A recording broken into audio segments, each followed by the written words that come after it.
Hello guys, welcome back to my channel to another vlog. My channel name is In and Out Vlog. So guys, এখানে আমি আমার outside blog and daily lifestyle share করা হয়। দেখতে পাচ্ছ বৃষ্টি পড়ছে, বৃষ্টির মধ্যে কিন্তু আমি ছেলে নিয়ে বেরিয়ে পড়েছি, দুই ছেলেকে নিয়ে, সঙ্গে হাজবেন্ডও আছে। এখানে বেরিয়ে পড়েছি, রাস্তাও ভেজা, তোমরা দেখতেই পাচ্ছ।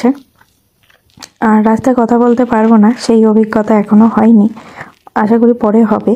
তো পরে হলে আবার রাস্তায় মানে কথা বলবো, এটা শেয়ারও করব। এখানে চলে এসেছি একটা মিষ্টির দোকানে, তো বেরিয়ে পড়েছি এই কারণেই, কিছু খাবো বলে। তো ঘরে তো সেরকম কিছু নেই, আর এছাড়াও কিছু একটু বাজার করব টুকটাক কিছু রান্না করার জন্য। তো এখানে ভ্যারাইটি সেই রকম মিষ্টি, তো ব্যাঙ্গালোরে যে এরকম মিষ্টি পাওয়া যায় জানা হলো, কিন্তু স্বাদ কতটা সেটাই দেখার বিষয়, সেটা খেয়ে দেখতে হবে। তো আমি না শর্ট ভিডিওতে আমি ব্যাঙ্গালোরে কি কি খাবার খেয়েছি এবং কোনটার কি স্বাদ, কেমন স্বাদ, সবটাই আমি শেয়ার করব আস্তে আস্তে। তো দেখো এখানে ভ্যারাইটিস জিনিস আছে, স্ন্যাক্স আছে, মুড়ি, পাউরুটি, সমস্ত কিছু আছে। তো এখানে কিছু বাঙালিও থাকে। আর এখানে ছেলের জুতো কিনতে এসেছি, মানে ছিঁড়ে গেছে বলে জুতো নিতে এসেছি।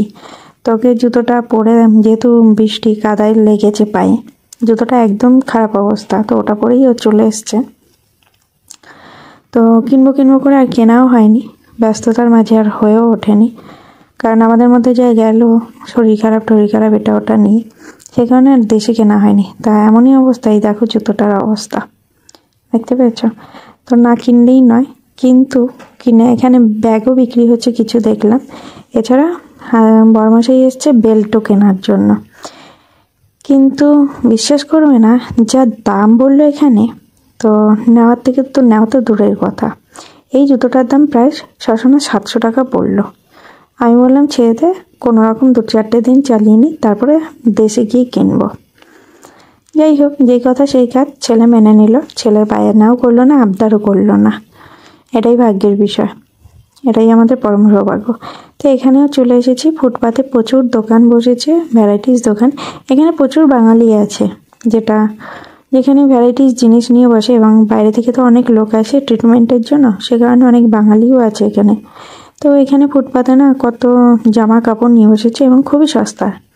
তো এখানে আমরা একটু দাঁড়িয়ে পড়লাম দেখার জন্য।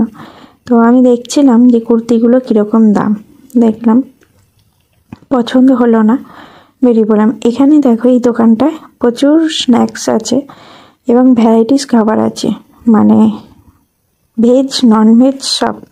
দেখো, তো এখানে এটা এক ধরনের বিস্কুট, এগুলো মানে বিস্কুটের মতনই ভ্যারাইটিস, বুঝতেই পারছো দেখে কোনটা কীরকম হতে পারে, এটা দেখে আন্দাজ। আর এই যে দেখতে পাচ্ছ, এটা পিৎজার মতন খেতে, দারুণ খেতে, ভেতরে নারকেলের পুর থাকে। অ্যাকচুয়ালি উদ্দেশ্য আমাদের এটাই, তো এই কারণে আমরা নেব বলেও ঠিক করে নিয়েছি, ওই একটা পিৎজা নেব।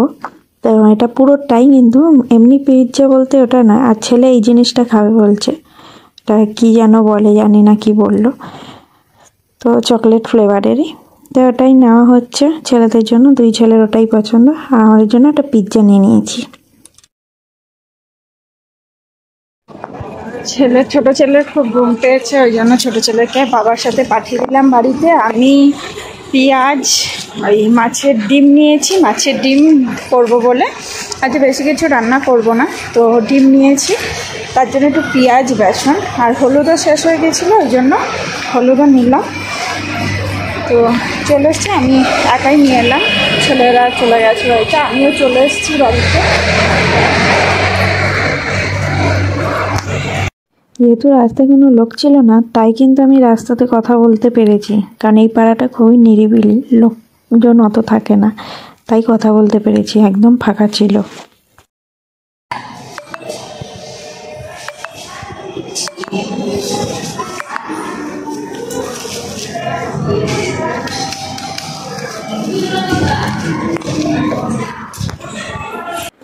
সো গাইস, এখানে দেখো আমি কি নিয়ে এসেছি। এখানে আছে পেঁয়াজ, দেখতে পাচ্ছ, অ্যাকচুয়ালি হাতে একটা ফোন ধরা আছে, আর একা দিয়ে শেয়ার করছি। এটা বেসন, আর এখানে কি এনেছি সেটা দেখাচ্ছি। এই দেখো, ওই স্ন্যাক্সের দোকানে গিয়েছিলাম, তোমাদের বললাম না পিৎজা নেওয়ার জন্য, সেটাই। তো এই যে এটা নিয়েছি গাজরের হালুয়া, মিষ্টির দোকান থেকে, যে মিষ্টির দোকানে গিয়েছিলাম সেখানে। আর এইখানে নেওয়া হয়েছে এই যে পিৎজা, এই হচ্ছে পিৎজা। ভেতরে নারকেলের পুর, বিভিন্ন মানে বেশ সবুজ কালার লাল কালারের জিনিসও দেওয়া আছে, যেটা দেখে মনে হচ্ছে রেড ক্যাপসিকাম, সবুজ ক্যাপসিকাম। আর এটা ছেলেদের জন্য চকলেট ফ্লেভার যেটা। আর এটা হচ্ছে মাছের ডিম।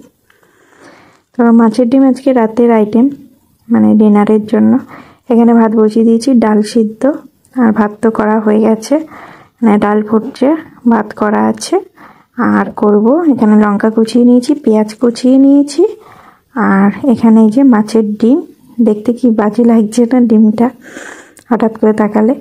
আর এখানে হচ্ছে বেসন দিয়ে নিয়েছি, সামান্য বেসন দিয়েছি, কারণ বেশি বেসন দিলে ভালো লাগবে না, ডিমের স্বাদটা পাওয়া যাবে না। আর এই যে থালায় যে পাশে দেখতে পাচ্ছ, ওটা ডাল সিদ্ধ করে রেখেছি। সঙ্গে দিয়ে দিলাম পেঁয়াজ কুচি। আমার অনেকে না মাছের ডিম এমনি শুকনো ভেজে খায়, আমার ঠিক ভালো লাগে না। একটু বেসন পেঁয়াজ লঙ্কা না পড়লে, বিশেষ করে পেঁয়াজ না দিলে আমার একদমই ভালো লাগে না। আর সঙ্গে লঙ্কা তো লাগবেই। আর ওই শুধু ডিম দিয়ে মানে তেলের ওপর ভেজে আমার ঠিক ভালো লাগে না, কেমন যেন ঘস ঘস করে মুখের মধ্যে, স্বাদ তো পাই না। তো একটু বেসন পেঁয়াজ দিলে পরে সেটার স্বাদটা একটু অন্যরকম লাগে, এটা আমার চয়েস। তো এবার নুন টুন দিয়ে ভালো করে মেখে ডিমের বড়া করব। ভাত, গরম গরম ভাত, ডাল সিদ্ধ, আলু সিদ্ধ, ডিম সিদ্ধ, এটা জমিয়ে রাতের ডিনার হবে। তো এখানে দেখতে পেলে হলুদ গুঁড়ো দিয়ে দিয়েছি, সঙ্গে লঙ্কার গুঁড়ো দিয়ে দিয়েছি, আর একটুখানি সামান্য জিরের গুঁড়ো দেব, সামান্য দিয়েছি, খুবই কম। তো এবার সব কিছু ভালো করে মেখে এবার গরম গরম করে ভাজবো। এখানে অনেকটাই পরিমাণে আছে, একটু বেশি করেই নিয়ে আসা হয়েছে, এতে ভাজতে ভাজতে আবার আমার 2 ছেলের লাগে বড়া দেখলে। তো এটা হচ্ছে আমাদের রাতের ডিনার। এখানে ডাল সিদ্ধটা করে রেখেছি, পরে মাখবো, যে খাওয়ার আগে মাখবো। এখানে আলু সিদ্ধ ডিম সিদ্ধ হয়ে গেছে, একটা ডিম সিদ্ধ করেছি। আর এটা হচ্ছে আমার বড় ছেলে খাবে না বলে ওর জন্য ডিম সিদ্ধ, কারণ ডিমের বড়া খাবে না। ওই দেখো আমি রান্না কিন্তু বসিয়ে দিয়েছি, বসানো আছে। আর এখানে ছোট ছেলে ঘুমিয়ে পড়েছে, টিভি চলছে, বড় ছেলে টায়ার্ড টিভি দেখে দেখে। আর এখানে আলু সিদ্ধও হয়ে গেছে, এখানে মাখবো বলে সব রেডি করে নিয়েছি। আর বড়মশাই তো ল্যাপটপে। আর এখানে ডিম ভাজাও কিন্তু বসে গেছে। তো দেখে কিন্তু দারুণ লাগছে, মনে হচ্ছে না খেয়ে নিই। খেতেও কিন্তু অসাধারণ হয়েছিল, যেমন হয় আর কি। সো গাইস, এখানে দেখতেই পাচ্ছ আমি ভাত বেড়ে নিয়েছি ডিনারের জন্য, ডাল সিদ্ধ আলু সিদ্ধ ডিমের বড়া আর কাঁচা লঙ্কা, গরম ভাত জাস্ট জমে যাবে। তার সামনে আসবো না ক্যামেরার সামনে, আমি আমার ব্লগটা এখানেই শেষ করছি। শেয়ার তো তোমাদের দায়িত্ব। তো যদি ভালো লাগে লাইক কমেন্ট শেয়ার করে সঙ্গে থেকে সাপোর্ট করো।